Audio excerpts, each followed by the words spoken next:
see the closing seconds, unfortunately, of that one. Bishop State comes in with a record of 8-3. They will start number 1, Keeter Bodie. Number 2 is Trayvon Broadhead. Number 12, Trey Delmore. Number 13, Jaden Rush. 15 is Darren McFarland. Coastal North will start number 1, Ozell Purifoy. Number 2, Tank Washington. Number 5, Gerard Living. 21, Joshua Whitehurst. 24, William Page.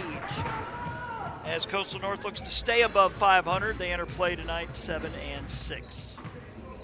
Just like the Coastal North women, this is the North men's final game of 2024. They'll open at Delgado on January the 7th, while Bishop will be playing Delgado and Baton Rouge in Louisiana later this week.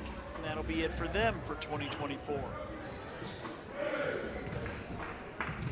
Folks, I just realized we did not change our scoreboard. Stand by.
My apologies, folks.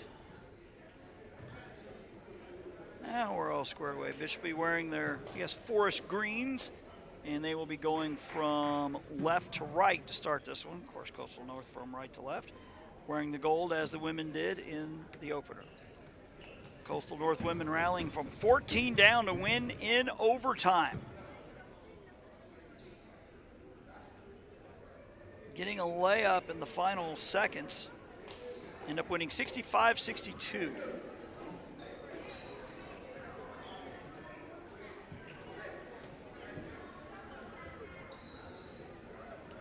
Again, we encourage you to like us on Facebook. JockJive Sports, the address where you can find out when our upcoming broadcasts are. I believe this might be my last one of 2024. Of course, a homecoming of sorts for Trent Eager, the Bishop State head coach. So Monroe County High grad back in the 90s. Tip 1 by Bishop. Here comes Broadhead across. Number 2. Page on him. Here comes the screen, and they switch. Cutting to the basket, but too far for number 1. Bodie. It'll be a turnover.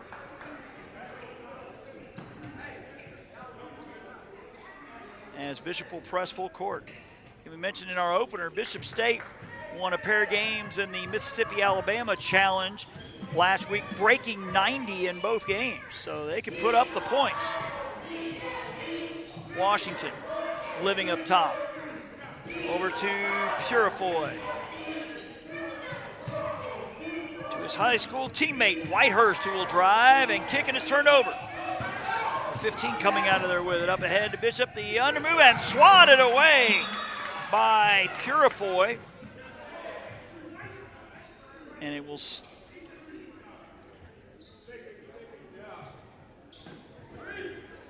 be Coastal North basketball. Opening minute of the ball game. Whitehurst. Back to Page, will bring it across. Broadhead defending on him.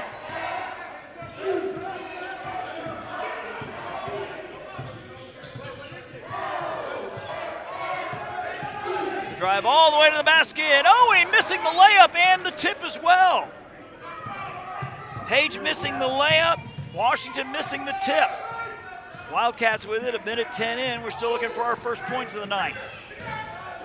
Number 13, Rush, almost lost the handle. He'll go behind the back, drive off glass. It's blocked on the way up.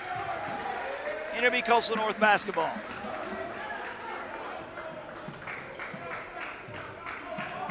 Shout out to the boss, Robert Williamson. I found out it might have been yesterday about doing these. I'm like, sure. A little more Christmas money never hurt anybody, right? As North will get it across. Purifoy off the screen. Washington can't handle it, and it's stolen away by number 15, McFarland. Up ahead, Rush.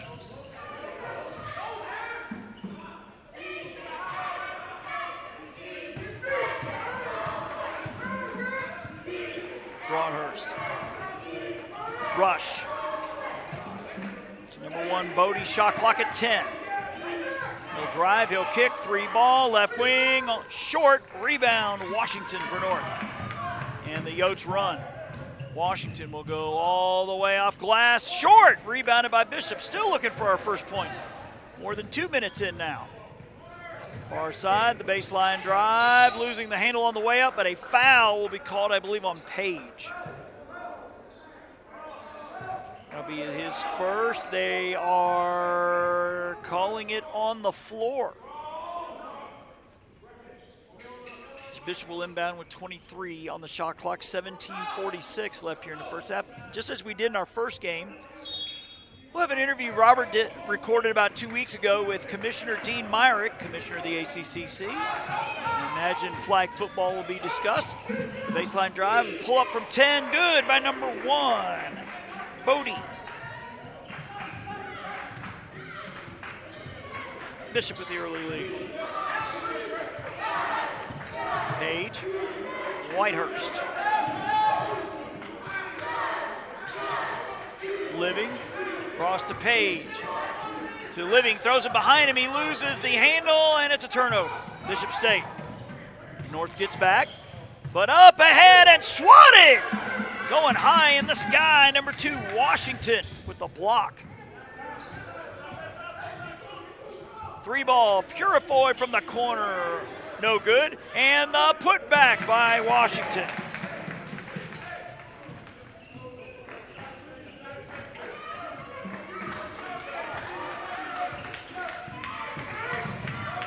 Free ball, rimming out by Bodie, and the rebound North. And Page nearly turns it over, then he's fouled in the backcourt by Broadhead. Redshirt sophomore. And both teams with 1 foul here. 3 minutes, about 3.5 minutes in. Of course, with the men's game, we'll have our media timeouts every 4 minutes. So the first dead ball after the 16-minute mark. Purifoy. Washington, baseline. Up top, Living from about 16. Got it. His first bucket of the night. And North with the 4-2 lead.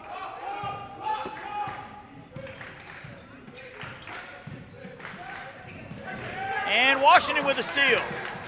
He will go behind the back and then throw it down. Washington with a pair of field goals early. He's got all 4 of North's points. So we're past the 16-minute mark. So we'll have us our immediate timeout on the next dead ball. Bodie going high and scoring 15. McFarland.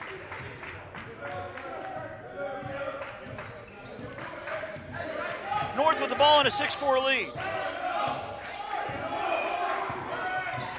As Page with it. Washington. Whitehurst. To his high school teammate Purifoy. And we're going to have a foul on the floor by number 15, McFarland. We'll see if the refs pick up the immediate timeout or not. And they do. Because Coach Taylor is already on the court, ready to hold court with his squad. So our under 16 media timeout. It's 6-4 Coastal North here on JockJive.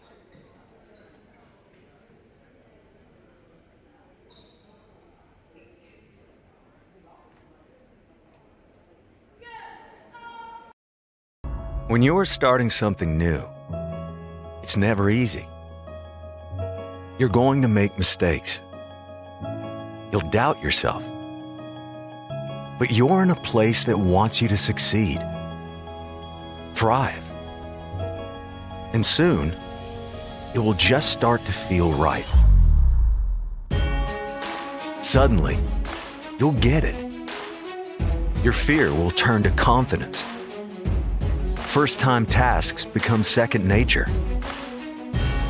And what seemed impossible is right in front of your eyes.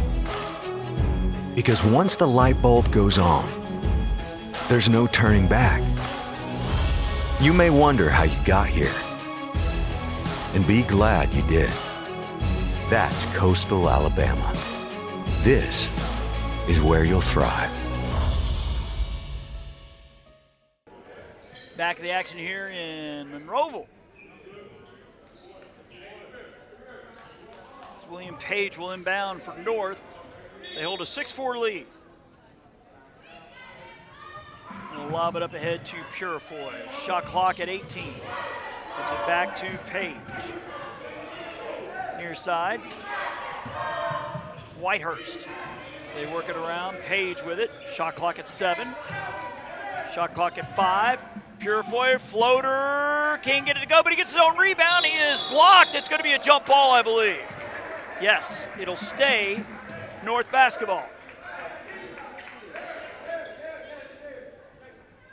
14:59 left here in the first half. It's a 6-4 game for North.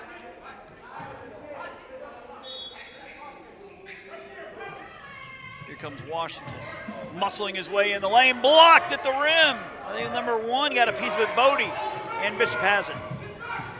As Page defending on Broadhead.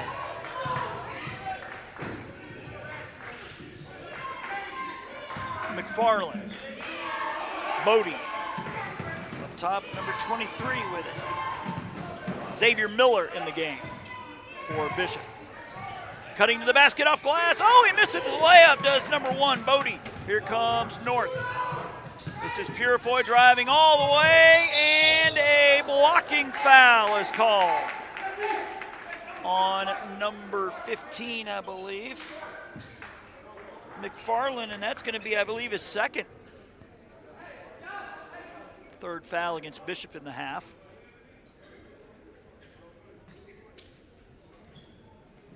As Ozell Purifoy to the line.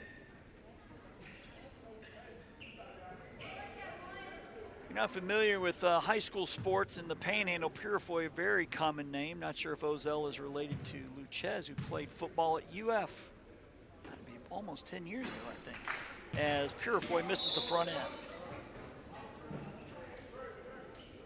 Like I said, if you have that last name, you got some athletic genes in you. That's for darn sure. Coastal North benefiting from that with Mr. Ozell at the line here. Tries to make the second half of the 2-shot foul. And misses both. But his high school teammate Whitehurst the rebound.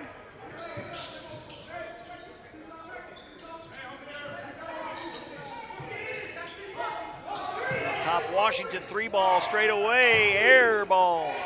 It'll be Bishop ball with 14:07 left. Actually, we'll be at Pine Forest tomorrow, my day job, sports editor at the Gulf Breeze News. My basketball girls play there. May not be much of a game, I'm afraid. As Bodie splits the double team. Driving in the lane, nice cut to the basket. Good ball movement here, 3-ball off the mark by Miller. And blocked at the rim. North coming out of there with it. Page muscling up ahead. Whitehurst pull up 3 off the mark, but he put back Living, can't get the dunk. And the ball almost stolen away. Bishop gets it back, going to the basket, scoring number 2, Broadhead. Bishop within 2. Coach Taylor with several subs at the table. We'll get those for you when they come in.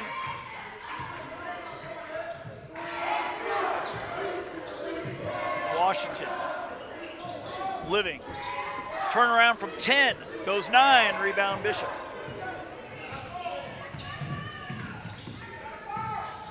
Cunning reverse layup, and Living's going to be called for the foul. That'll be his first.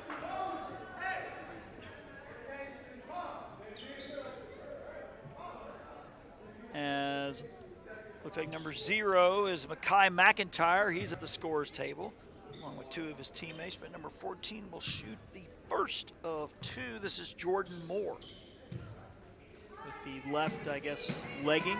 Not sure what you call that, but works for him there. We see number 10 coming in as well, Eli Pippins. And number 13, Elijah Lewis. So 2 Elijahs on the court for North. 12:59 left here in the second quarter. Pretty fast-moving game. Fine with me. I got a 2-hour drive home. 7-6 our score. And the miss. Rebound Washington. Again, shout out to Daniel Head, the AD at Coastal Alabama, for his support of JockJive over the years. A 3-man weave here for North. This is Pippins up top. 3-ball. McIntyre is good. And North will take the lead here at 9-7.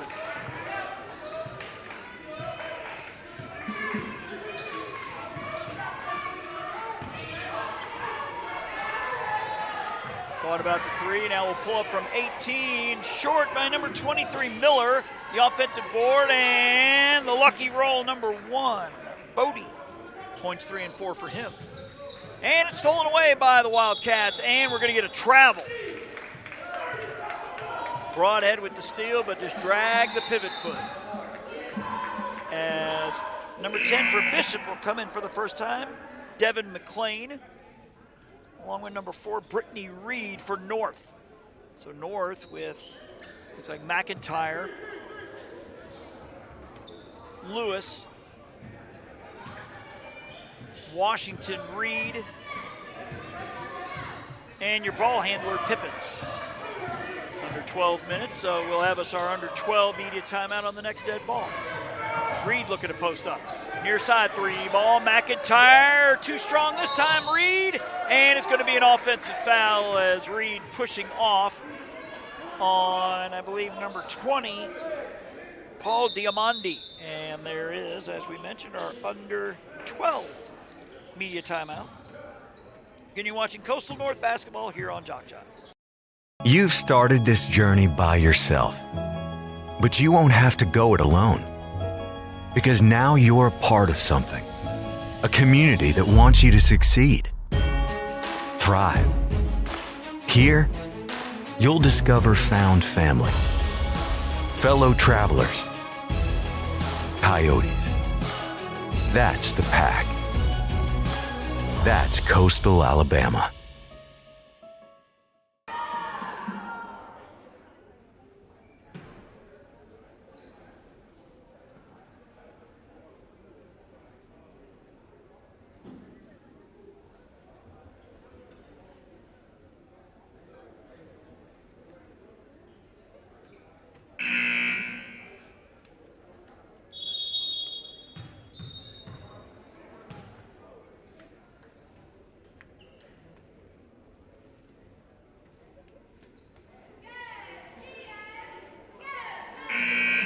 Back here in Monroeville, campus of Coastal North, home of the Coyotes, as they look for a sweep as the North ladies rally from 14 down to win in overtime against their compatriots from Coastal South. Or their fellow Yotes, not sure how you would say that, but anyways, Bishop going from left to right. Number 10 with it is McCain.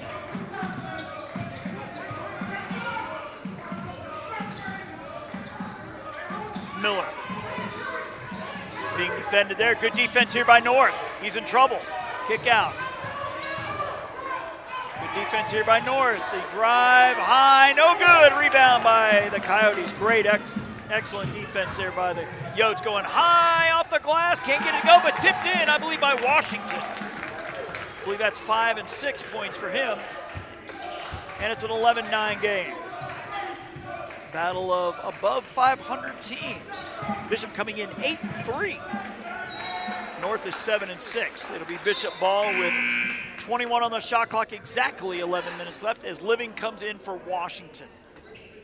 So North right now with McIntyre defending on the inbounds, Pippins, Reed, Living, and Elijah Lewis. Now almost turned over. Driving to the basket, spinning, can't get it to go, rebound Living. Coyotes bring it across. Living up top.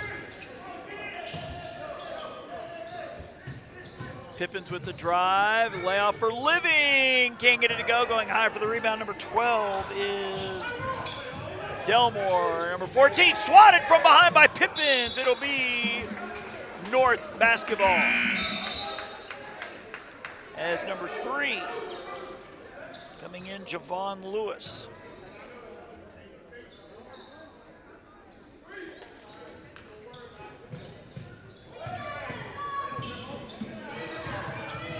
Lewis with it to the fellow Elijah. Pippins now, number 10 with it. As we're closing in on the halfway mark of the first half. Baseline drive, and the kick out and the turnover. Probably should have gone up with that. Going all the way to the basket, scoop shot. Oh, and the tip no good by Bishop. As Lewis missing the layup, Delmore missing the tip. 3-ball near side is an air ball. And rebounded by North. And turned over. A little sloppy ball here, right here, as Bodie with the steal.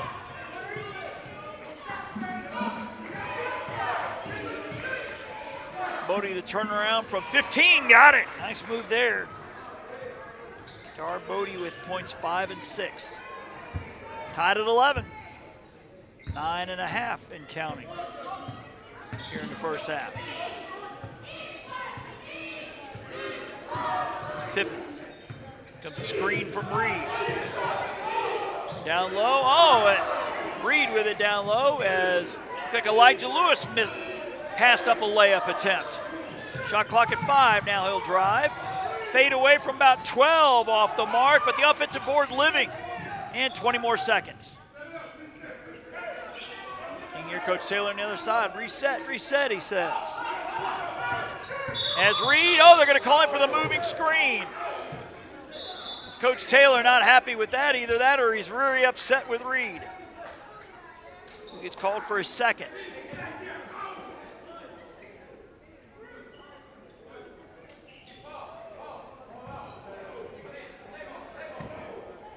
Under 9 minutes now at 8:52 as we're closing in on the under 8-minute media timeout.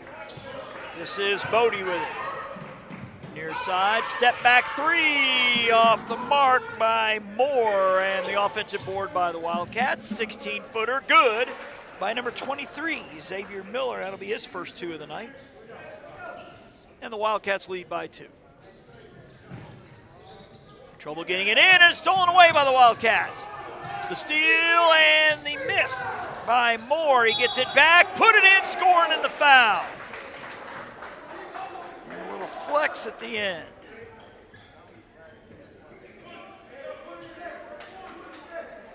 So number 10, Elijah Pippins with the foul. That is the 4th of the half for them. Bishop's committed only 3. As some subs here, looks like Jonathan Fitch in for the first time. He wears number 3. Washington back in along with number 20. I believe this is Trayvon Durant's first minutes of the night for the Yotes. And the N1 completed by Moore, who has 4. 5-point lead for the Wildcats. They're trying to get it in, and they do to Living. Up ahead, Washington. He'll go all the way in and score it, and the foul is number 12. Delmore will commit the foul.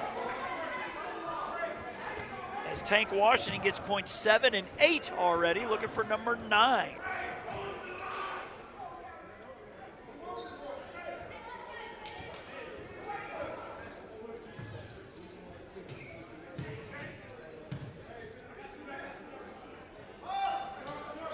And Washington competes the three-point play. DeAndrian is his given name, but everybody calls him Tank. I'll go with that.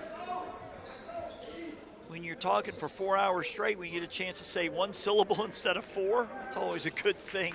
8:15 left here in the first half. It is a 3-point lead for the visitors of Mobile.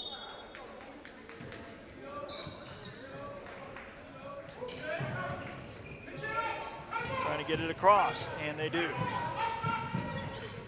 Bodie with it near side as he tries to back his way in. He turns around from 15, too strong, Living the rebound. As Durant will bring it across number 20, near side.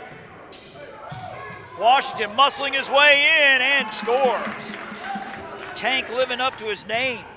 Points 10 and 11 for him. Oh, and it's a turnover off the foot and almost turned over right back on the travel. And turned over again. Back and forth we go. More unclean basketball, if you will. As we're under the 8-minute mark, so we'll have us our media timeout on the next dead ball. This is Bodie handling it down low. 14 more, fade away, no good. Rebound, North. Washington.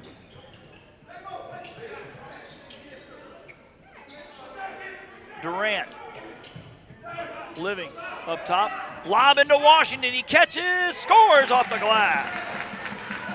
Washington with 13, and Trent Eager and Bishop State will call timeout. And we'll take 1-2 here on JockJive.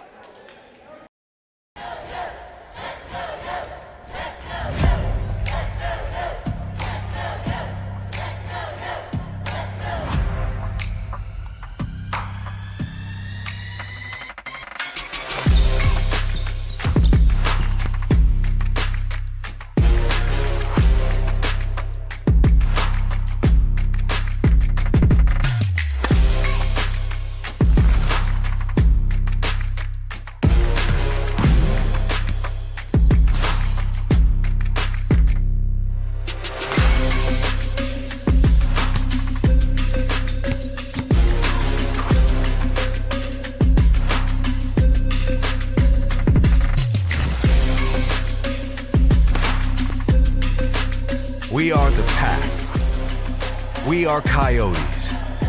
We are Coastal Alabama. This is where you'll thrive. Mac here in Monroe, where, like I said, it sounded like Trent Eager called timeout, but I heard the word media being uttered by the ref, so I guess Bishop gets to save that timeout. That way they don't have to call another one. I'm all for that. Keep this thing moving. As the Coyotes now lead 18-17. Again, a battle of teams over 500. Bishop coming in 8-3. North at 7-6. Looks like the Yotes are going to press full court here. Not guarding the inbound, trying to get a trap.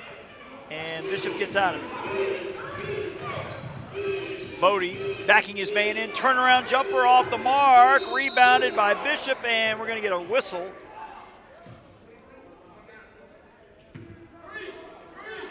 And I believe it is on Bishop's Paul DiMondi.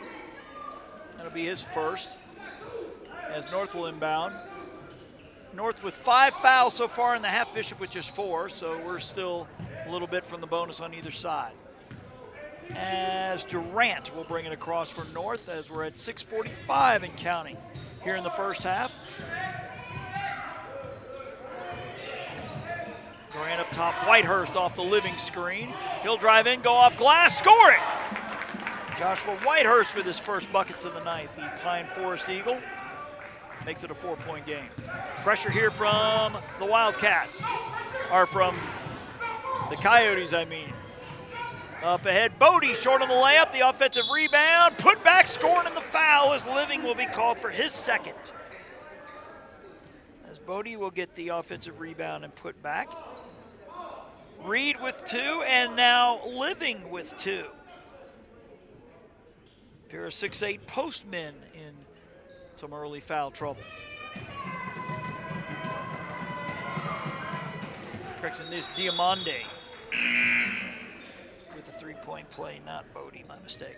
As Living comes out, and in comes Ozell Purifoy.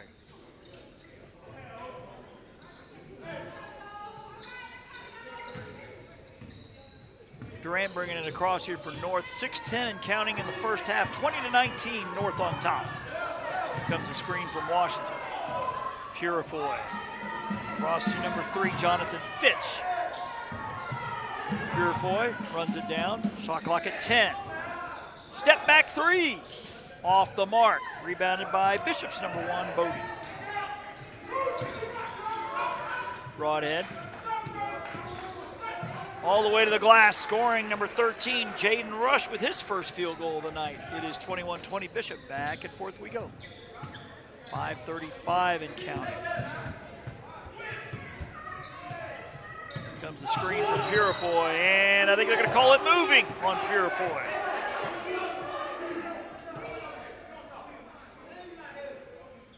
As Taylor coming to bring in number 24, Page, for Durant. I believe McIntyre coming in for Fitch. Bishop counters with number 12 re-entering. That is Trey Delmore for Xavier Miller. 5:25 and counting. Bishop with the ball, up by 1. Losing the handle, getting it back. Rush. Baseline drive. Pull up from 10, goes 12, but the offensive rebound, no good. Washington had it, but it was ripped away by Broadhead. 20 more seconds here for Bishop, driving this time, swatted by Washington. Bishop gets it back, and it's swatted again by Washington. Great defensive series there. Up ahead, kick out, 3-ball, Whitehurst, good! What a swing that is. 3-pointer by Whitehurst. Puts the Yotes up 2. 4:40 and counting here in the first.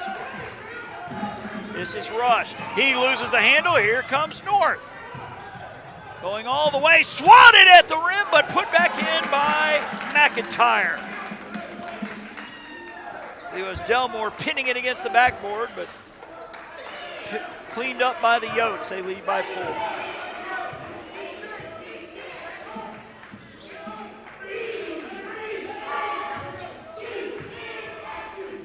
Stolen away.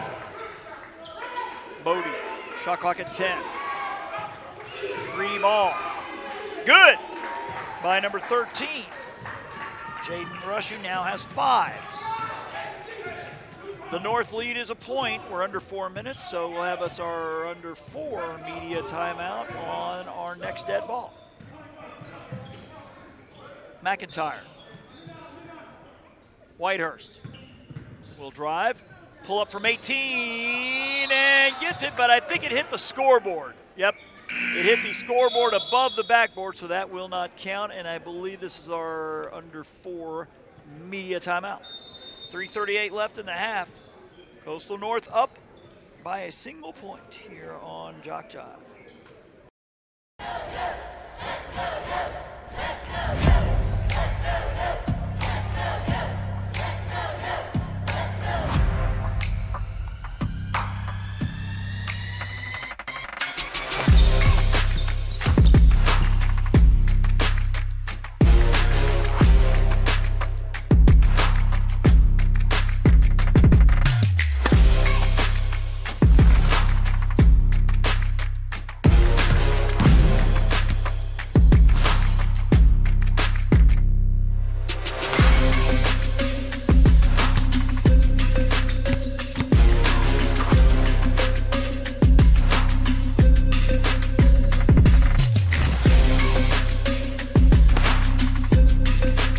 We are the Pack. We are Coyotes. We are Coastal Alabama. This is where you'll thrive.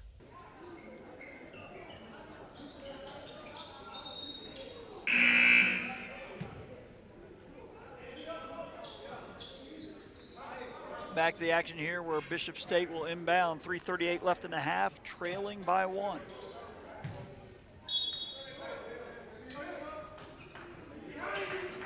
Full court pressure here by the Yokes, and they get it across.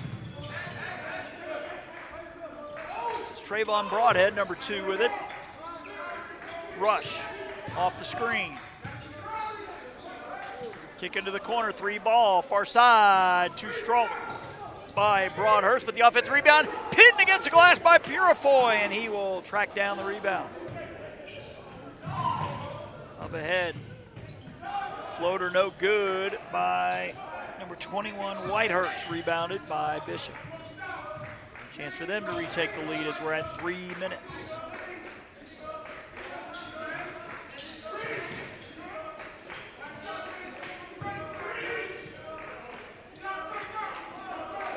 Three ball straight away is good by number 14, Jordan Moore, who has 7. 27-25. Closing in on 2.5 left here in the first half.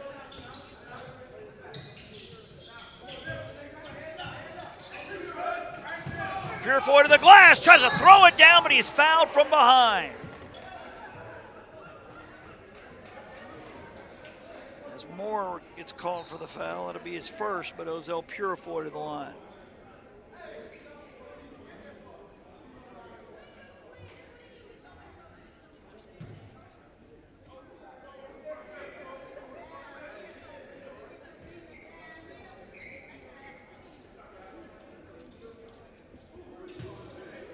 Ozell, 2 L's for Purifoy, who makes the first of 2.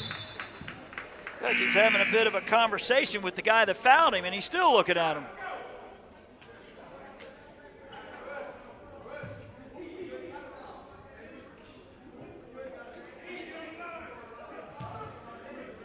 Yotes looking for the tie with Purifoy.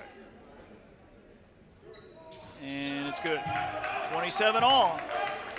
More pressure here from the Yotes as Broadhead with it.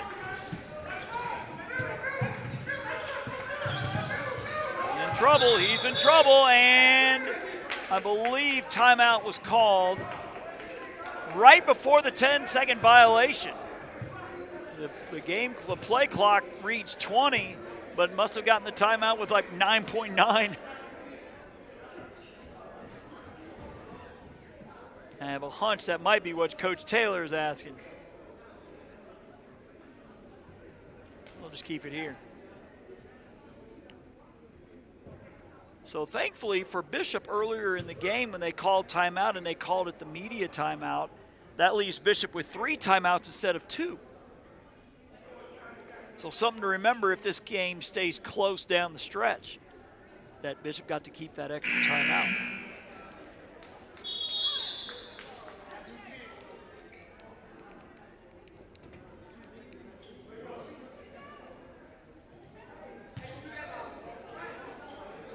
Now, I don't know if this means Bishop has to throw this ball into the front court. I don't think the 10 seconds continues after the timeout. Well, we're about to find out. Nope, they get in the front court. This is Broadhead. Near side number 12 for 3. Too strong by Delmore. As North comes out of there looking for to take the lead here with under 2 minutes to go. Page with it, he'll bring it up top. Lewis. This Page will bring it out. Shot clock at 14. Here comes the screen from Washington. And he'll drive the kick out. McIntyre, left-hand dribble. Spin move going off glass, too strong. And the rebound by number 12, Delmore for Bishop. And he will run. Blocked from behind by Washington. And Bishop gets it back. 3 ball, deep corner. Too strong. Going high for the offensive board was number 12, Delmore. 3 ball by Bishop is no good. The offensive rebound swatted by Washington. Up ahead is Purifoy, up ahead of everybody. Oh, and he missed the dunk. He missed the dunk. He shorted it. The 6'3 Purifoy tried to throw it down, just didn't have enough legs. as Pippin's in for number 24, Page.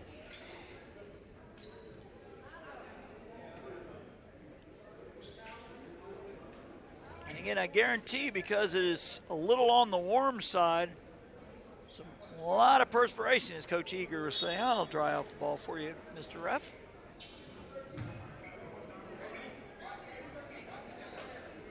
Homecoming for him to nearby Monroe County High. I believe they were the Blue Devils, not sure on that. As Washington will drive into the lane, lost the handle, stolen away by Bishop. Bodie thinking about it. And we'll leave it to Rush. Coming near side. Moore. Bodie with the spin move in the lane. Got it. Bodie with points 9 and 10. Final minute. See if North will try to get the 2-for-1. Doesn't look like it, as we're at 30 seconds right now. Washington. Lewis. Lewis, a step back from 20, goes 22. It's an air ball. As Bishop says, oh, hold it for one. Hold it for one. Shot clock is off. We're at 12 seconds. Broadhead. Here comes the screen. Up top, Bodie will drive, muscle up in the crowd, and the tip is no good. He had 2 cracks at it, couldn't get it to go. So that'll do it for the half. Bishop will have a 2-point lead as we go into the halftime break, and as we did in our first game. Pre-recorded interview Robert Williamson did recently with ACCC Commissioner Dean Myron. Good to have with us at halftime the Commissioner of the ACCC, Dean Myron. Commissioner, how are you? I am good. A little chilly, but good. It is a bit on the chilly side, but I reserve all of my complaining for the heat. Yeah, I'm good absolutely. with the cold. Yeah. Absolutely. All right, November 17th, I guess it was, there was a press conference introducing the fact that flag football would be coming to the ACCC this year. Take us back a little bit and tell us how all this came to fruition. Well, we actually started in 2021 when the high schools kind of started, their venture into that, and we just kind of watched it. So there was interest actually going back to 2021, but gosh, the more they kept growing, we felt like this was a perfect time for us to get in on the action and provide those extra opportunities, for the young women. So we actually have been discussing this a little bit since 21, but it really amped up since early summer in meeting with the Parks and Recreation Association, as well as the High School Association at the time with Alvin Briggs. So, it exploded at the high school level, and, the way that our conference is going with growth and, just the positive future that we have with the conference, we just felt like this was a really good time to go into that and see where it went. But the press conference was great. We knew it would go well, but it by far exceeded expectations with the amount of individuals that attended, that viewed online. We have heard from numerous media markets or companies that news and so forth that have aired that and have reached out for additional interviews. So it has blown up in a very good way. A lot of positive traction moving forward from the high school teams. We're getting a lot of positive feedback from them. So as you heard at the press conference, it's all about providing extra opportunities for the female student athletes. And we feel like, this is a great sport for us. It's popular within the state. It's growing nationally, and feel like it's a good time for us. I do not know if there's any correlation at all with the WNBA, which has just had an explosion in interest. Maybe it's not related to that, but it does seem as though women's sports has grown in a tremendous fashion from the standpoint of interest. Why is that? And where this is concerned, there just seemed to be this feel of excitement about this announcement. I can't explain it, and you could kind of feel it in the room when people started gathering a couple weeks ago, and you could feel the excitement. I can sense it, with our schools, our ADs and presidents. So yes, I would agree. Female athletics is really gaining in popularity as well it should, and we are about providing those opportunities, and feel like that we can reach a population, of student athletes that in the past we may not have, been able to reach. So, there'll be a few that are dual sport athletes at the high school level. I've heard from some softball, coaches, hey, when I was recruiting for softball, they would ask me to come watch them play flag in the fall, at the high school level. So, that may not be possible at our level to play dual sports. It would just depend on what coaches want. But yes, I would agree. I don't know if there is a correlation with the WNBA, but I just think overall, starting at the ground roots level, and we worked a lot, again, with the Parks and Recreation, because even at that level, at the ground roots level, in these communities, flag football has really taken off, which is spread to the high school level, which, we hope will spread to our level, as well. This is the third day of December. We could be playing this in January as well. I mean, the interview, because of your popularity, we will have you at halftime for a number of games. But as of the 3rd of December, how many schools are already in to participate in flag football? We're looking at 9, and I think that could go as high as 12.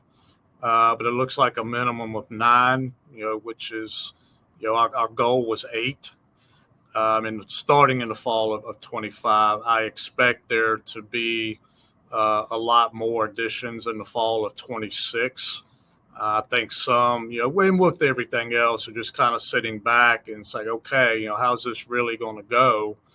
And I really think, once they see how it's going to go and the popularity and the support, they're going to be all in the fall of 26. So I'm looking 8 minimum, and probably a maximum of 12 coming up this fall of 25, which is a good number for us. And like we shared in the press conference, we will have more in Alabama than the country combined, as far as flag football. So we're hoping that we can drive that popularity and get my colleagues across the country to look at starting that. But we're in a good position because we have enough schools that we can kind of do what we want to do. We don't have to rely on outside entities to schedule to play games, so on and so forth. So we can stay in state and have a full schedule, and I think we will have some really good teams. If you look at the quality of flag football at the high school level, it's amazing. And we'll see 4 of those teams tomorrow at the Super 7, competing for, state championships. But I believe at one time we had 4 high schools ranked in the top 20 in the country. Phoenix City, Central Phoenix City is number 1 right now in the country. So if you've never seen it, I urge you to go watch a game. It's really, really exciting, and those young women they get after it. It starts in the fall of 25, and the first conference tournament will be in the spring of 26. Is that correct? Yes. Yes, as of right now. All right, we got a limited amount of time, so I want to get to one other topic, at least one other. Baseball Division II. I don't think we've talked about this in an interview yet, but if we have, we're going to do it again. There is a location now where D2 will be playing, and that announcement came, I guess, about a month back. So you're going to Montgomery again. We're bringing baseball back to Montgomery and then Patterson Field. It'll be the first time since we have been at Patterson since 1998. So we're looking forward to that. I know our coaches are excited. So we'll play the first 4 days at Patterson Field, and then our championship and if game will be at Biscuit Stadium. They've been very kind to us to allow us to play there on their off day. So we're excited for this. Patterson has done a lot of upgrades to the field, and we met 2 weeks ago, and they're looking to do some more upgrades as far as the stands and stuff. So we're excited. I feel like this will be more conducive to the D2 tournament because of geography, as all of our D2 teams, except for one, are south of I-85, corridors. So we feel like that will help with attendance as well. So we're looking forward to it, and I know it'll go well. And the city of Montgomery is really excited as well. And of course, D1 baseball stays in Oxford.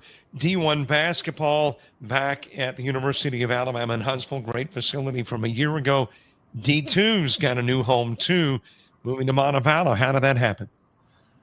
We were scrambling, and I started looking at possible facilities. And that time of year, the end of February, is difficult to find a four-year school. You've got to find who's not playing at home, that weekend.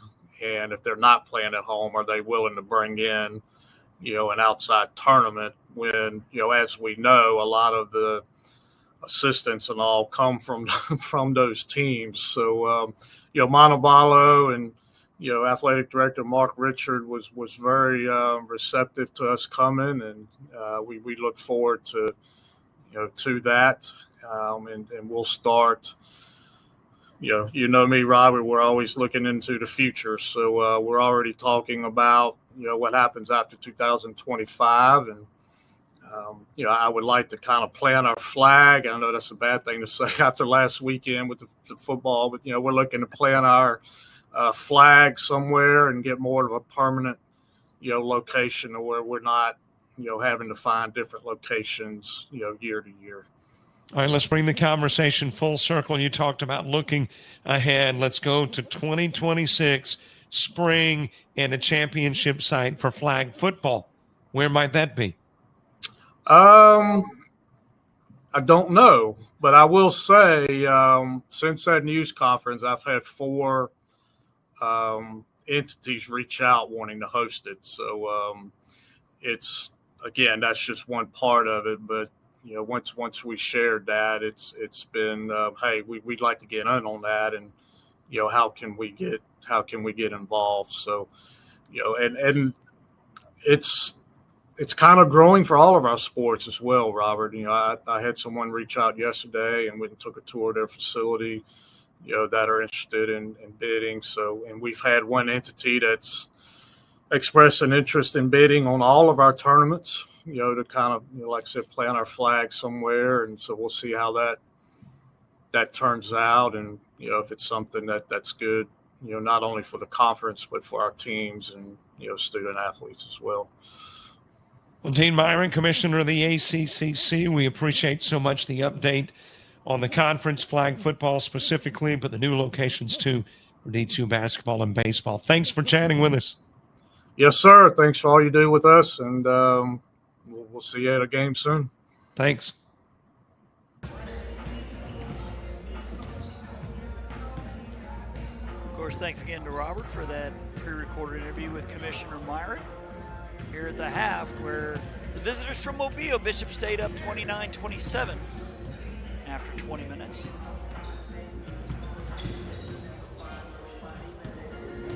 Peter Bodie had 10. Raymond Broadhead with 2. Jaden Rush with 5. Jordan Moore off the bench with 7. Paul DiMondi with 3. Darren McFarland with 2. And Xavier Miller with 2. Tank Washington leading the way for Coastal North with 13. Makai McIntyre with 5. Ozell Purifoy with 2. Same with Gerard Living. And Joshua Whitehurst with 5.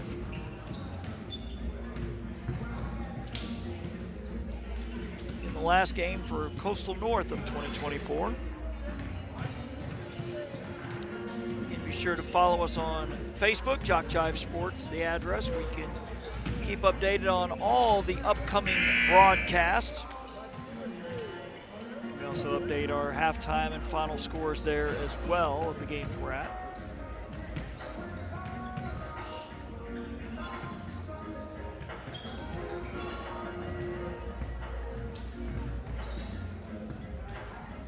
Again, we mentioned in the first half, Bishop State winning both games in the Alabama-Mississippi Challenge at Coastal South last week. Breaking 90 in both games. Doesn't look like it's going to happen tonight, but they do go into the second 20 minutes with the slim lead at 29-27.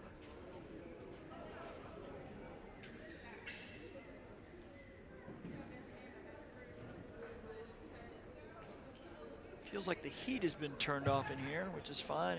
It'll stay warm the entire second half even without it on.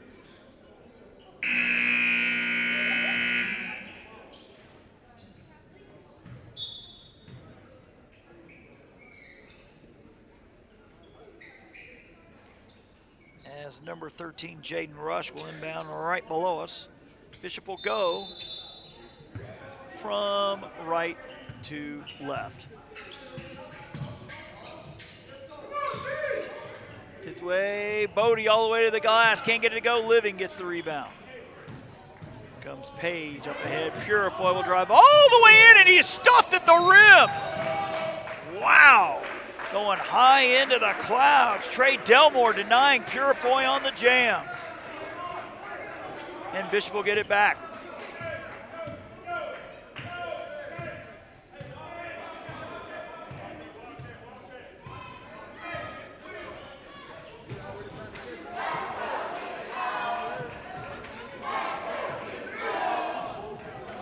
Broadhead.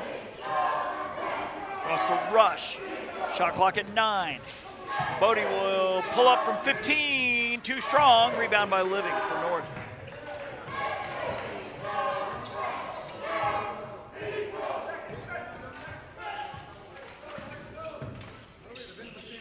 Whitehurst.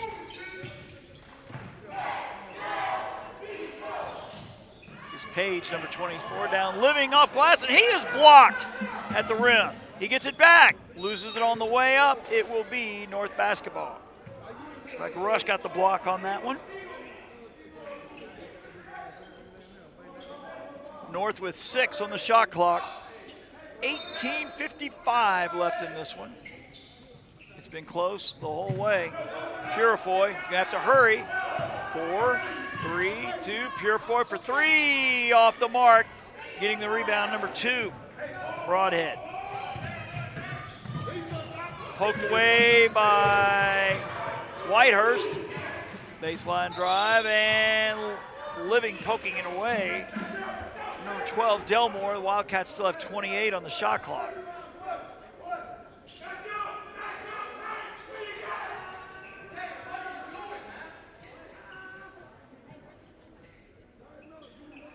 Referee is wondering what I'm thinking. I mean, that took all of 2 seconds off the play clock. Yeah, down to 23. That's a little better. That's what I thought Mr. Ref was communicating with the table. So the Wildcats are 23 in the shot clock.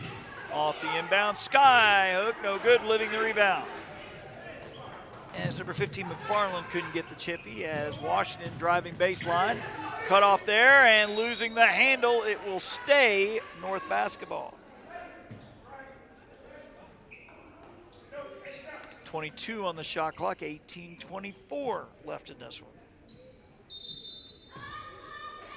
Pair of good ones here in Monroeville to start the week. I imagine this has got to be final exam week here at Coastal North. Driving and scoring, 24. William Page. No, that's the case in Santa Rosa County in Florida. I believe they have a half day on either Wednesday or Thursday before the break starts. Bodie will drive the kick out. 3 ball right in front of the Bishop bench. Good by number 13. Jaden Rush, it's his second triple, he has 8. 29 apiece. Correction, 32-29. Scoreboard a little slow. Wildcats up by 3 as they look to go to 9-3 on the year. Washington. Whitehurst. To his high school teammate Purifoy, who will bring it back out. Leave it for Page. And a moving screen. Purifoy called for the moving screen. That'll be his second. And the first foul called to the half. Both teams have 3 timeouts left.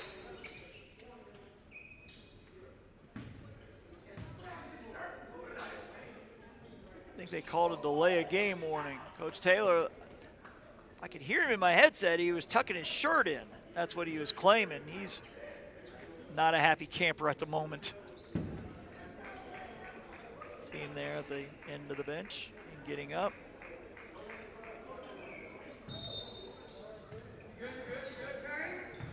Both teams using a timeout. So again, 3 for each. Of course, you have the media timeouts at every 4 minutes.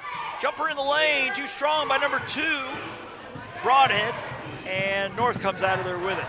This is Whitehurst going all the way to the glass, but he lost it, and it was knocked away from him. Bishop pleading their case, but it'll be North basketball, 21 on the shot clock, 17-12 left in the ball game. Watching Coastal North basketball here on JockJive on a Monday evening. Ball tipped away and stolen away. 3 ball off the mark by Rush, and the weak side rebound by Delmore. He'll pull up from 18, rimming no good, and Purifoy the rebound as Page bringing it across.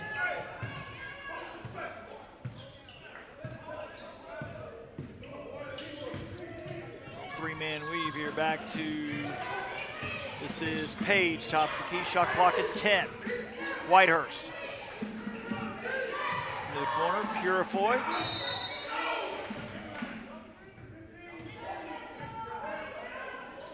And I think 15 call for the foul.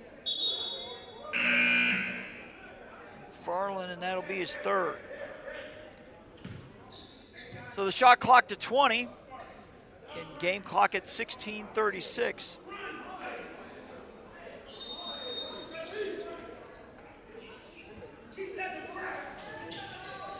Washington in the lane, muscling it up and scoring. Picking up where he left off. He's got 15. Yotes within 1. The drive, the kick out. Getting it back, 3 ball off the mark by number 2, Broadhead. McIntyre the rebound as Page will bring it across. He'll pull up from 15. Too strong. Living had it, couldn't corral it, but Purifoy had it and he lost it. Here come the Wildcats. The drive going off glass, scoring number 13, Jaden Rush, who has 10. 1-point lead here, 3 points rather, for Bishop. So we're past the 16-minute mark. We'll have a media timeout on our next dead ball. Page. Being defended by Broadhead, shot clock at 13. Down low, Washington looking to muscle his way in. Is it going to be called? Oh, they're going to call a block. They will call the block on number 12, Delmore. That'll be his 2nd. And we have our under 16 media timeout. Back in a minute here on JockJive. When you're starting something new, It's never easy. You're going to make mistakes. You'll doubt yourself. But you're in a place that wants you to succeed, thrive. And soon, it will just start to feel right. Suddenly, you'll get it. Your fear will turn to confidence. First-time tasks become second nature. And what seemed impossible is right in front of your eyes. Because once the light bulb goes on, there's no turning back. You may wonder how you got here, and be glad you did. That's coastal Alabama. This is where you'll thrive.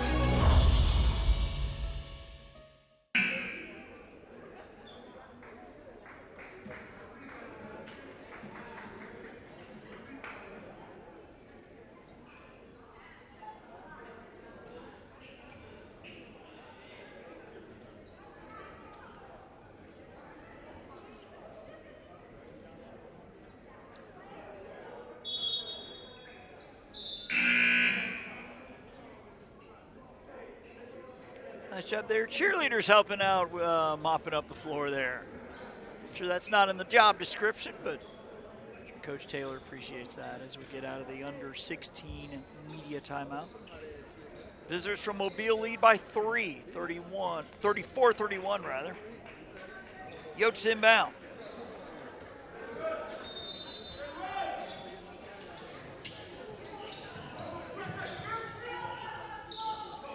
They get it in Living. For Purifoy up top, Page. Shot clock at 13, game clock 15-15. Comes a screen from Washington. Page still with it. Kick out, Living, straight away three, off the mark. Battle for the rebound, won by Bishop's Jordan Moore. Rush, being defended by Page. Almost stolen by Washington, he does get the steal. He will drive all the way in and miss the layup. And here comes Bodie for Bishop. He'll drive all the way in and a moving screen. They had the numbers as, I believe it was, Page was still down on the far side, a moving screen. Gets the 5-on-4. As Miller will enter for Diamande. North inbound, trailing by 3, 14:44 left in this one.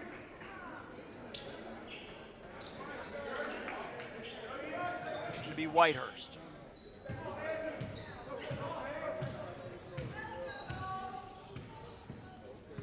Back to Eli Pippins with it. McIntyre near side. Living, they work it around right side. Whitehurst up top. Pippins on the drive.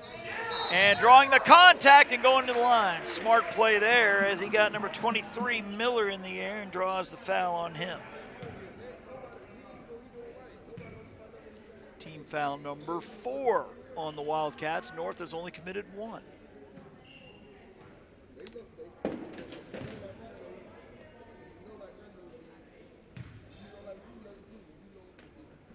Free throw good by Eli Pippins. Freshman from Atlanta. My sister and her family will be coming from for Christmas. And Pippins gets some, well, he has 2. Lead down to 1 here for Bishop as they bring it across.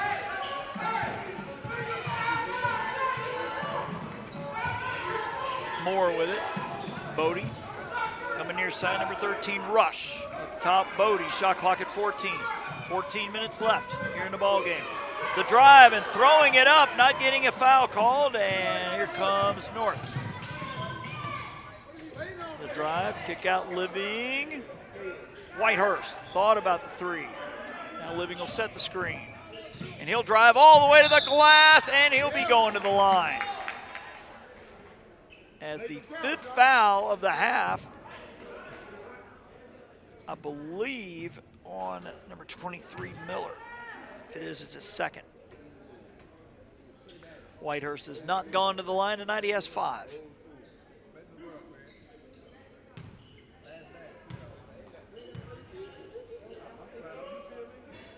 And missing.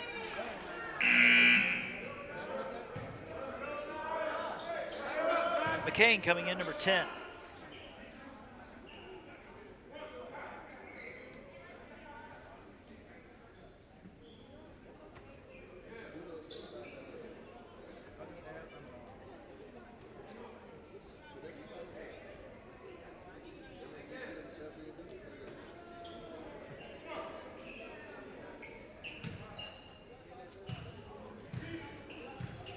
Whitehurst looking for point number 6. Gets it. Goes 1 for 2. Tied at 34 with 13:40 left. Full court pressure here by the Yotes. Bodie did it across. Down low to Moore. Kicks it back out to Rush. Pippin's on him. Driving to the basket, off glass, scoring is number 10, Devin McCain. That's his first points of the night. Bishop up by 2. McIntyre. Bishop responding with full court pressure. And they'll get it across.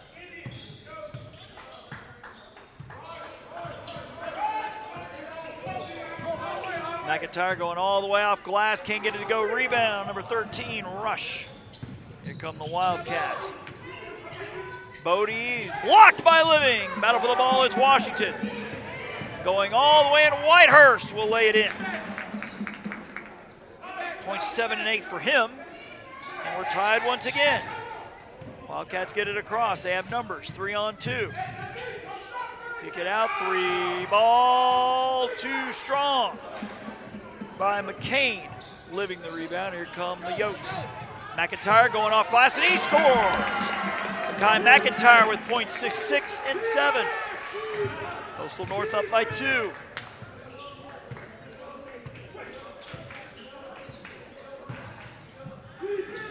Living with the block. Oh, and they're going to get him with body. And he can't believe it. He's saying he went straight up. No reaction from the Coastal North bench. Living with his 3rd.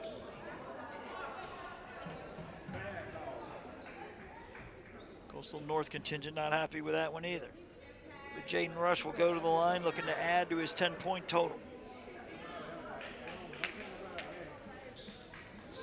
So 12-12 left, so we're closing in on that under 12 media timeout as more perspiration being wiped up.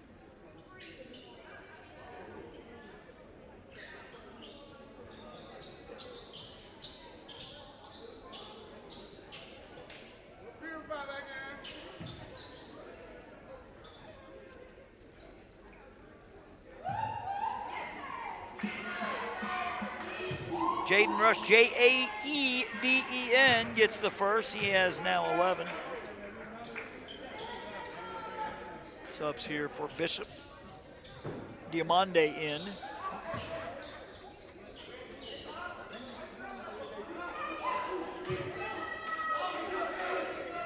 And gets them both. He has 12, and we're tied once again. Tied at 34, 36, now 38. McIntyre, awfully low scoring game. Pippins. Washington. Whitehurst. Shot clock at 10. Living with the screen. Pull up from 17, he's got it. Whitehurst now with 10. Bishop looks to answer once again. We're under 12 minutes, so media timeout on the next dead ball.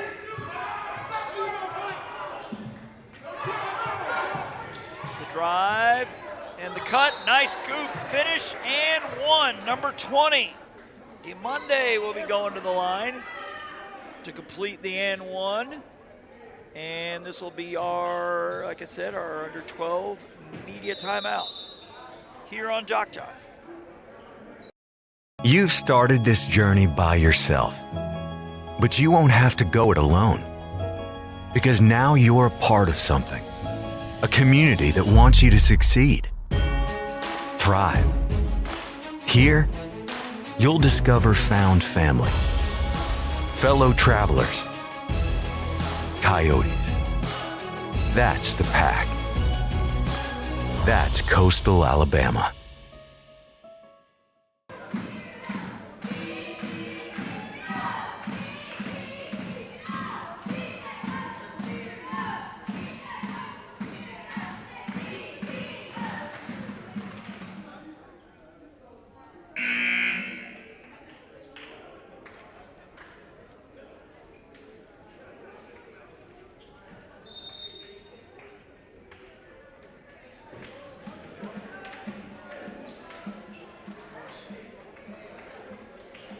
Back here in Monroeville, where we got us another good one. Coastal North women had to go OT and rallied from 14 down to win our opener. And we're locked in a tie here in game 2 with the men. Coastal North taking on Bishop at a Mobile.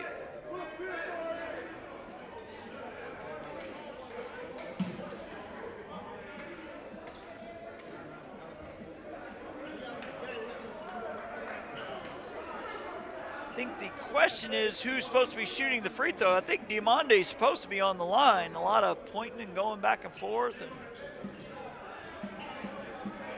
I think they do have the right guy at the line, yes. As pointing continues, more pointing, and then referee down below us points to say 1 free throw.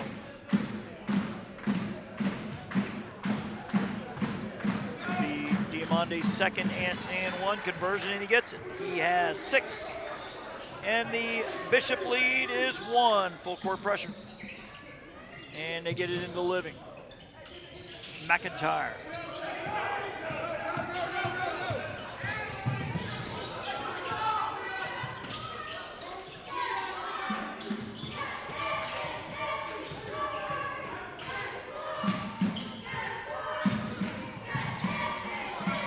McIntyre with it, shot clock at 8. Here comes Whitehurst off the screen, 3 ball, near side is off the mark with the offensive board, and the miss by Pippins.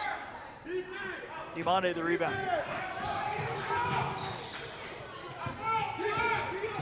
Driving all the way to the goal, and no good, the tip no good, and the rebound by North and Washington up ahead. Here comes Living, look out, oh, it's a layup, oh, and it's blocked. No goaltending, but Whitehurst will get the follow-up.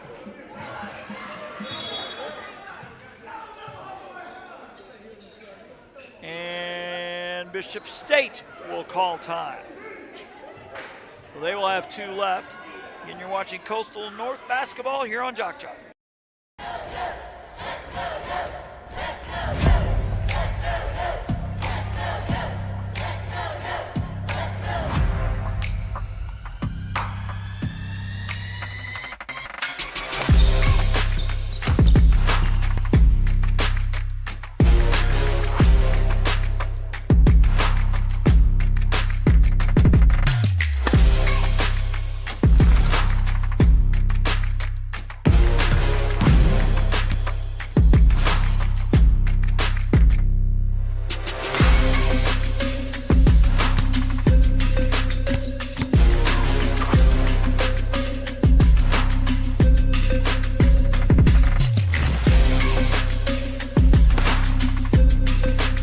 We are the pack.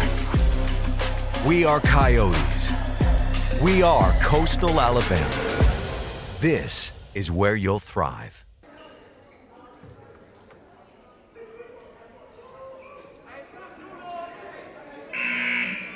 Back here in Monroeville, where the home team is in a dogfight with Bishop State. They lead by 1, 10:35 left.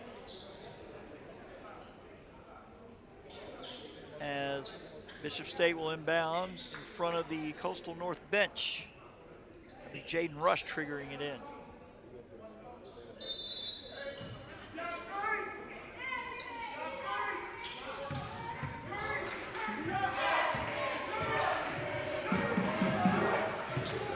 Diamande losing it. Whitehurst with the steal.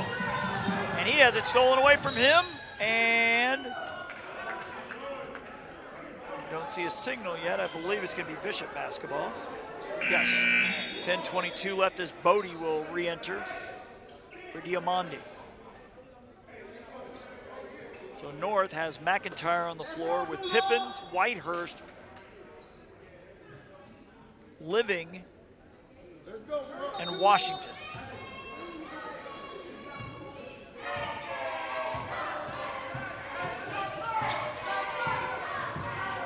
Shot clock at 19. The baseline drive and one. Actually, no one, just the two from McCain. Living going straight up again. And it's stolen away. Chance to retake the lead. Bounce pass down low. The miss. Battle for the rebound. Won by Bishop. 3 ball. Rims out. Purifoy the rebound. He will drive and lose it on the way up. Is it out of bounds or a foul call?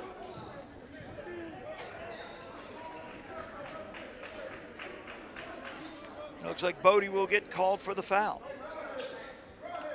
That is team foul number 6, so the Yotes will, well, they're going to be shooting 2 here, and they'll be in bonus the rest of the way. Coastal North's only committed 3.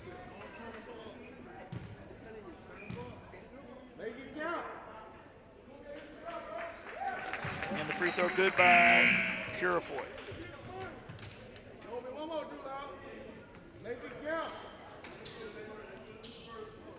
Purifoy has not made a field goal tonight. He is 3 of 5 at the moment from the line.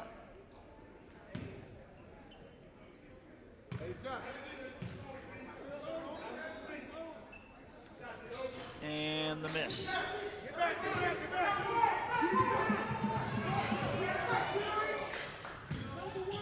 Driving all the way to the goal and swatted. Xander Stevens going up for the block. But I believe he got called for the foul.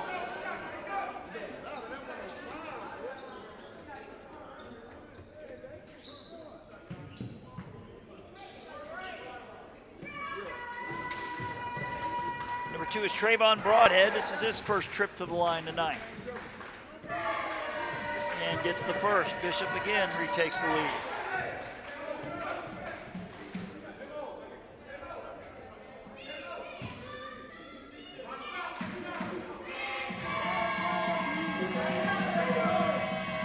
And gets both.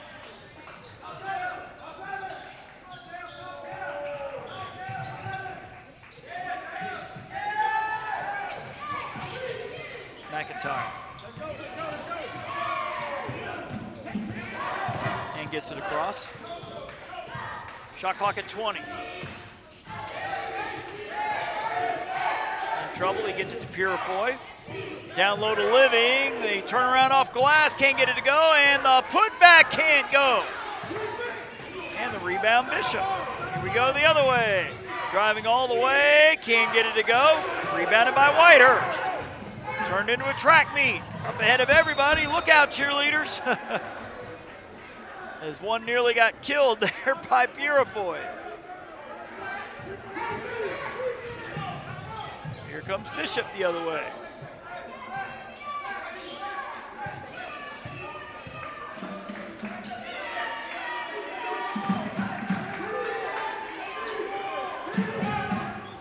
Muscling his way in. Got to get out of the lane. 3 ball, near side. Off the mark by McCain, rebounded by Purifoy. Here comes North as we're closing in on that under 8 media timeout. McIntyre swatted at the rim by Moore. Here we go the other way. Bodie with the layup. He has 12. Bishop lead is now 4. And it's stolen away. 16-footer off the mark. It'll be Coastal North ball. Subs aplenty. Reed is in. Washington in. And I believe Pippett's coming in, and I believe Coach Taylor has called time. And you're watching Coastal North basketball here on JockJive. You've started this journey by yourself, but you won't have to go it alone. Because now you're a part of something. A community that wants you to succeed. Thrive. Here, you'll discover found family. Fellow travelers. Coyotes. That's the pack. That's coastal Alabama.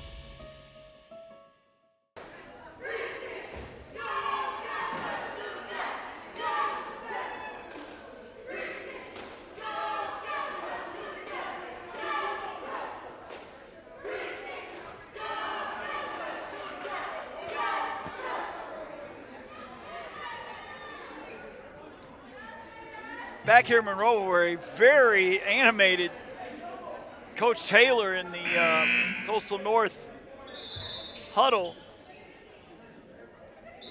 Heard a GD, but he said dang. So he is really hot over there.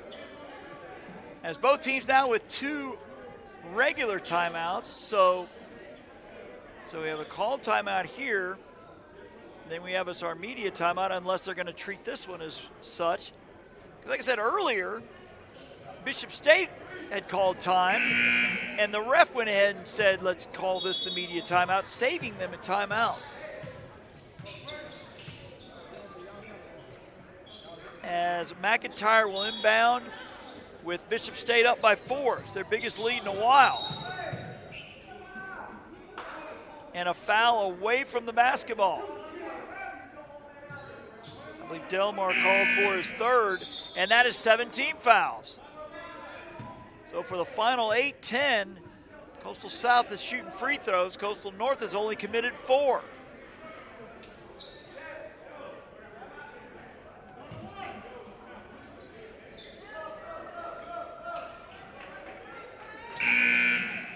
As number 15 for Bishop re-enters, McFarland for Delmore. 12 is Javen Duncan. I believe this is his first action today. 6-foot freshman. Some big free throws. He's hoping it's free throws. It is, after he gets the first.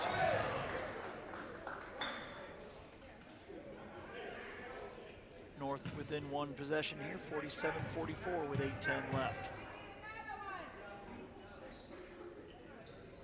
Duncan gets them both. Full court pressure here from the Yokes. As Broadhead being guarded by Duncan as he gets it across. Off the screen, and Washington is called for the foul. That's only his first.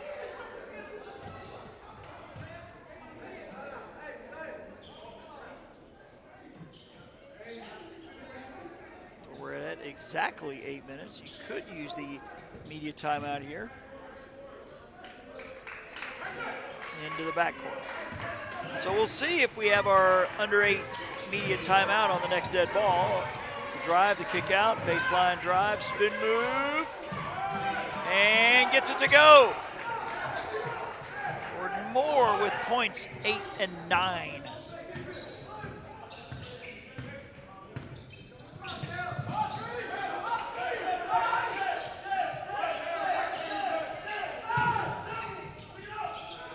Lost the handle. Washington with it, top of the key, shot clock at 12. He's going to drive all the way in high and scores it. Washington has 17. Gets North within 2. Baseline drive, number 10, drawing the contact.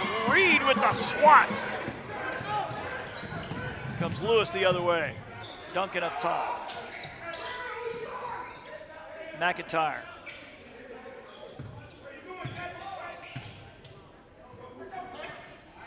Washington, shot clock at 13. Reed up top. McIntyre baseline drive, off glass, scores! Kai McIntyre with points 8 and 9. And we're tied at 49 with 6:40 left.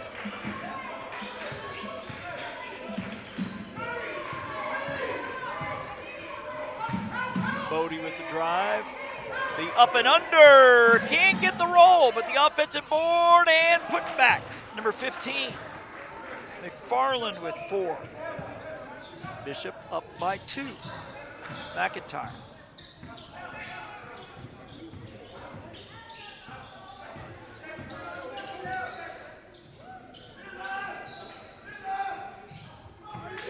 Washington with the drive, off glass, score it, and the foul.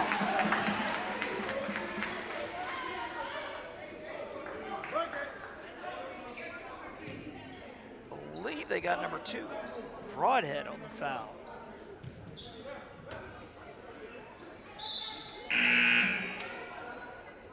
Washington looking for point number 20.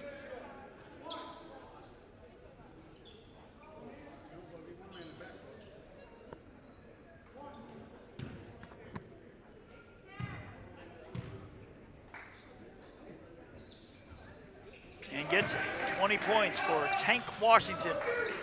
And the Yotes up by 1. So we're under 6 minutes. Up ahead of everybody, but too long. It will be Coastal North ball as Bishop claiming it was tipped.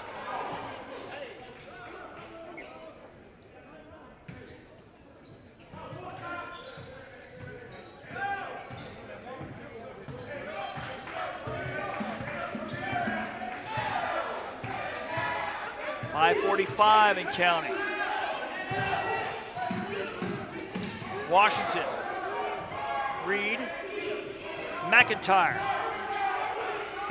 Shakes off the screen from Reed. Washington will drive into a crowd.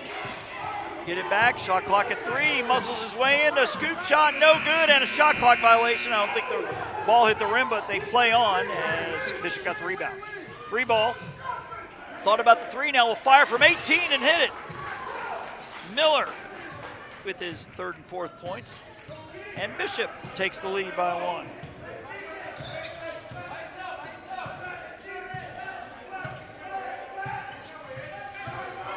Comes Reed with the screen. McIntyre still with it. Shot clock at 13, another screen from Reed. As he got bumped, he's still on the ground on the far side, and a big dunk by number 14, and McIntyre is down. No foul was called. He is writhing in pain in the corner here. No foul was called. As Moore will get the dunk on the other end, but he is still down as the trainer's checking on him. He took a shot on the drive. No foul was called. That's why McIntyre's pleading his case with the official. 3-point lead here for Bishop. I don't think a timeout's been called, or has it? I don't believe so. So North will inbound.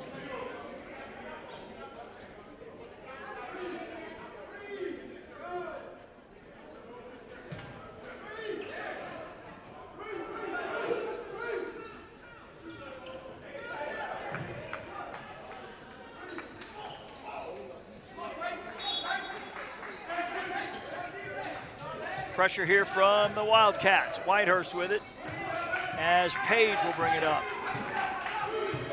Still a 1-possession game, but Bishop now up by 3.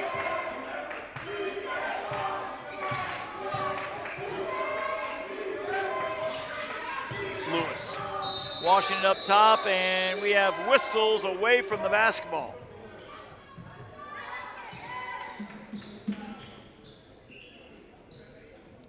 We have more perspiration out there. Like I said, the heat's been turned off, but it is awfully warm in here. Of course, bodies have been flying all over the place on offensive boards.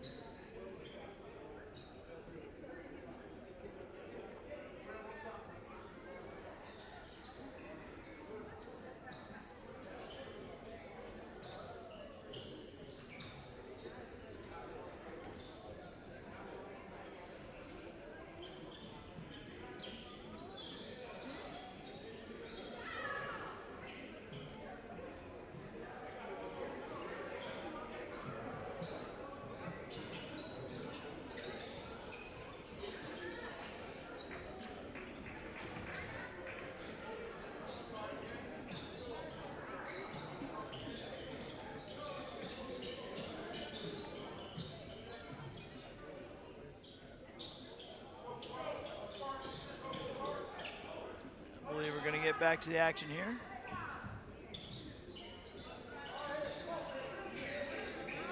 4:29 left. North will inbound, down by 3. It will be Page triggering it in. Washington muscling his way in and scoring. He has 22 within 1. Page defending the ball handler. This is Broadhead. And the switch. Into the corner. 3, ball short. But he gets his own rebound and misses the layup, but will go to the line.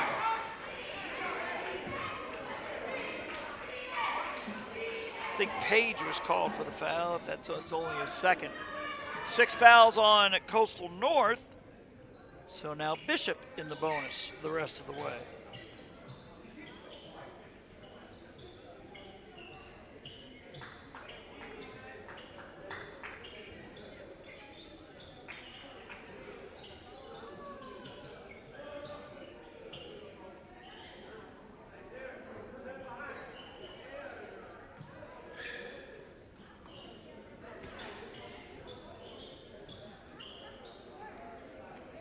See more, or we could hear more sneaker squeaking going on out there.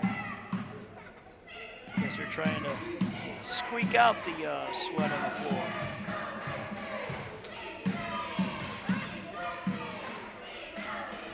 And the free throw off by Miller. He has 4 points.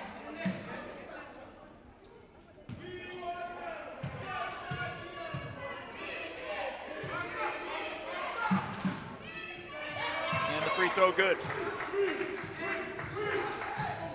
Full court pressure and they get it in.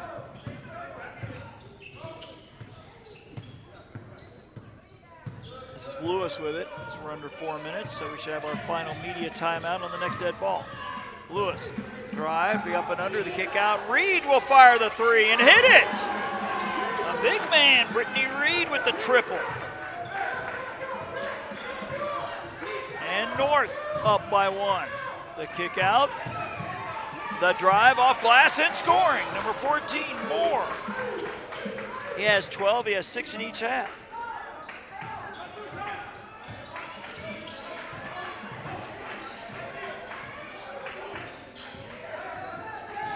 And it is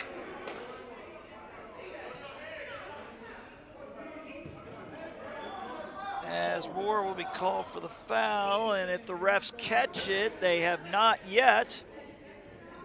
I think Coach Eager's saying, hey, that's our media timeout, and it is.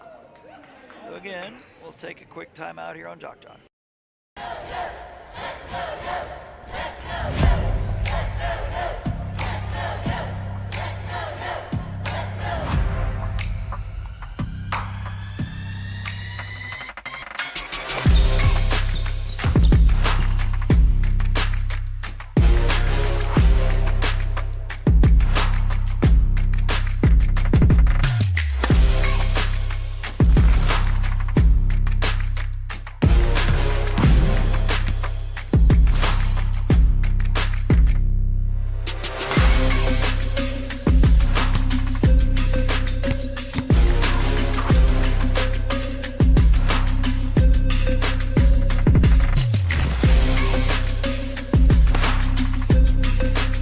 We are the Pack.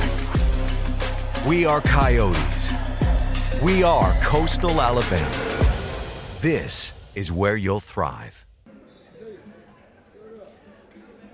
Apparently, Ozell Purifoy's got some fans downstairs. We hear people saying, put Ozell in.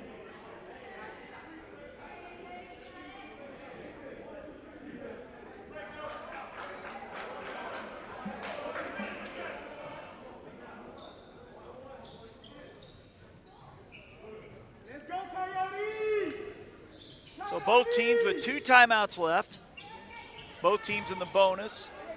Bishop's committed 9 fouls, Coastal North 6. The arrow, if it comes into play, will go to Coastal North. As Washington to the line, and he gets it.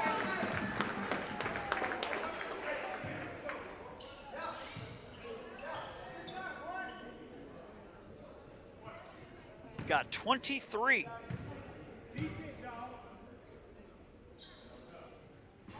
And missing there. So we're tied once again, 58 apiece. Wish I would have written down the ties because we've been tied a lot. The drive and the kick out.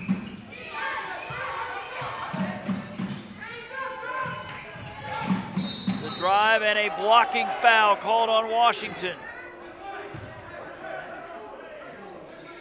So it is now officially a free throw contest, both teams in the bonus, as Bishop going to the line, number 23, Xavier Miller, is 1 for 2. He has 5 tonight.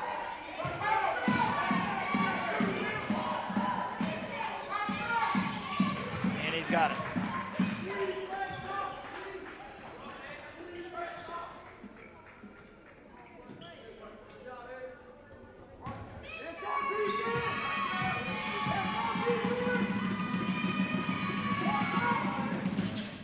Miller gets them both. 2-point game. As Purifoy and McIntyre to the scorer's table for Lewis and I believe Page.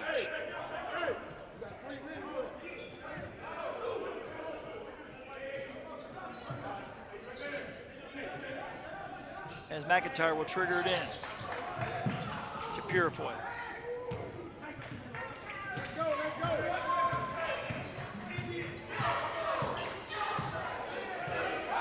Under 3 minutes. Here's McIntyre off the screen. Reed thought about it. Kick out. Whitehurst. Top of the key. Shot clock at 12. To McIntyre. Off the screen from Reed. He'll drive, going high off the glass. He's going to the line.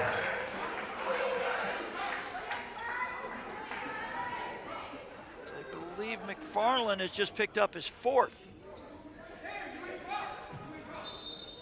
Correction, he is fouled out. That's 5 for McFarland. He finishes with 4. So Mekhi McIntyre, M-E-K-H-I, he has 9. Tie it if he makes both.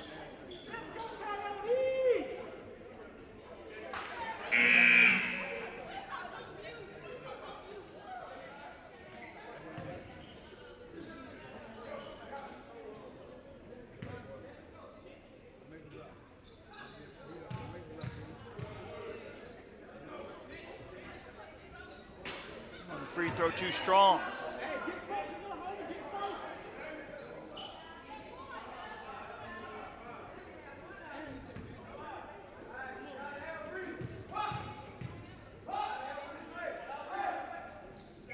But gets the second.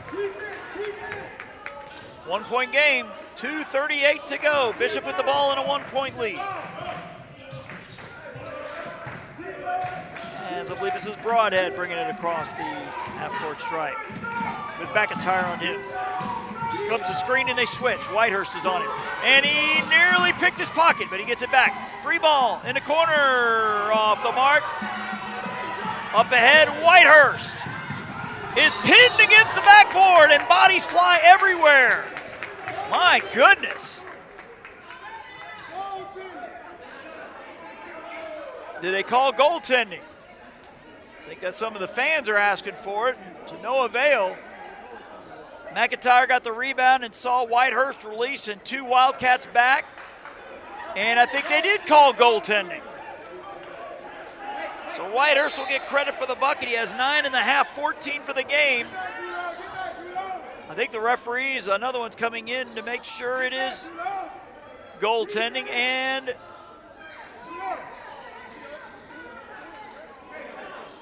Coach Taylor just rolled his eyes. I don't know if points are coming off the board or not, because the Yokes have the lead, 61-60 on the scoreboard.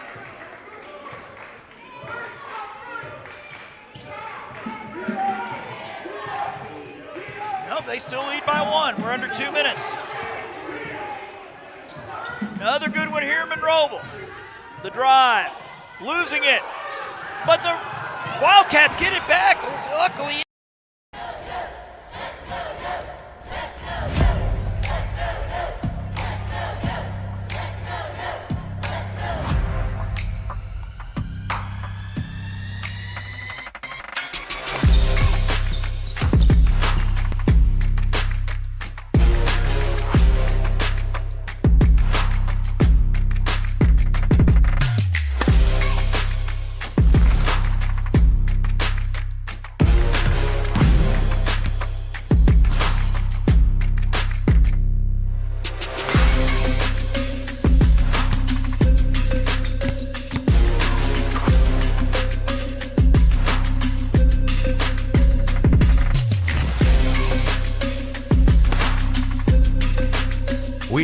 packed. We are Coyotes. We are Coastal Alabama. This is where you'll thrive. Stoppages with the towels. This is where a student manager would definitely come in handy, or a couple of them. You get one on either side, and if you need to wipe up the floor, you let them do it.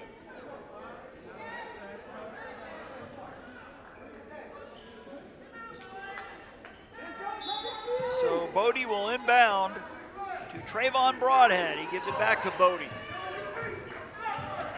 Again, a 1-point lead for the Wildcats. Shot clock at 20. Here comes the screen, and Living switches on it. He's guarding, driving, and they're going to call Living for the foul. Question is, well, yep, he was shooting. Living just picked up his fourth, I believe. As Keeter Bodie to the line, he's got 10. He has not shot a free throw tonight. And misses the first.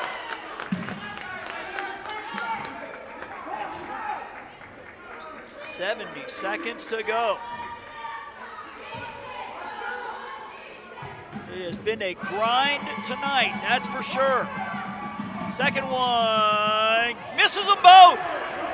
Purifoy the rebound. Here comes North down one. Washington drives.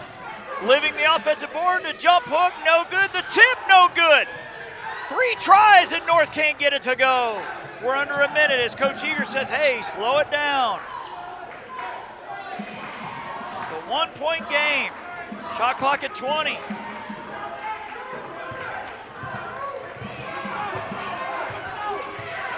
Purifoy on him. Down to 10. Here comes the screen. They switch. It's now McIntyre on him. Good defense. He'll pull up from 14 and hit it. Big time bucket, Trayvon Broadhead. Timeout call. I believe it is timeout North. 26-5 to go. We'll keep it here. They have called timeout Coastal South. We'll keep it here. So again, if Bishop commits another foul, it is 2 shots. They've committed 9. Coastal North has committed 8. Again, jump ball, if there is one, goes to Coastal North. Both teams, well, it says 2 timeouts apiece. I believe North is down now to just 1. Although they have yet to change it on the board. It's a 1-second differential between the shot and game clocks here.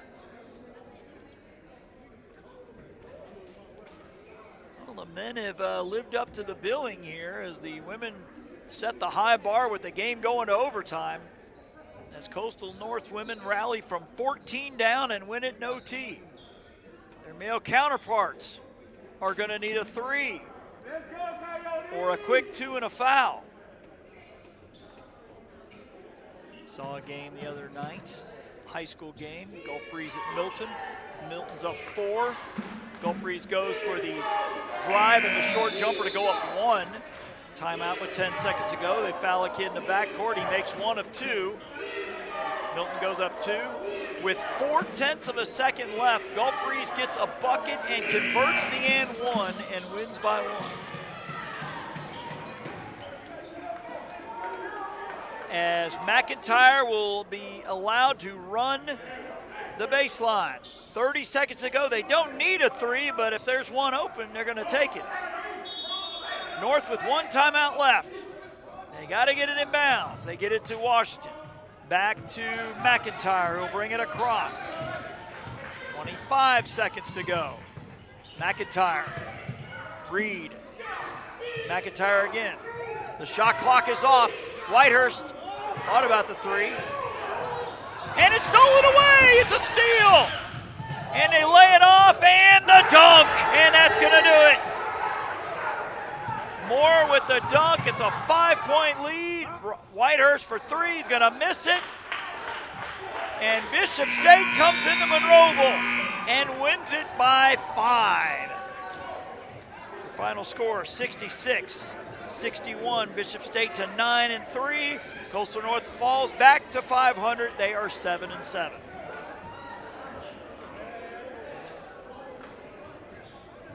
So thanks to everybody for tuning in. On behalf of the boss, Mr. Robert Williams and Jason Thompson, signing off from Monroeville, where the Yotes lose a close one, 66-61 to Bishop State. Good evening, everyone.